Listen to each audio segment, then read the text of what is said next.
na nosa terra non vai haber rupturas, non vai haber bloqueos, nin vai haber xiros bruscos, porque os galegos votaron maioritariamente para todo o contrario.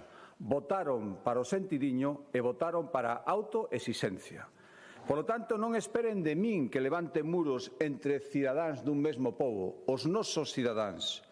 Aínda que pensen diferentes, non penso facelo. Non é unha forma de ver a vida que escapa instintivamente. As derradeiras eleccións son unha boa mostra dos extremos, tamén dos extremos políticos e das actitudes radicais e intransixentes que a nada conducen e que non van coa nosa maneira de ser. Fácil nestes momentos sería actuar como se todo o que pasa máis alá do Padornelo non tivese un impacto directo sobre Galicia.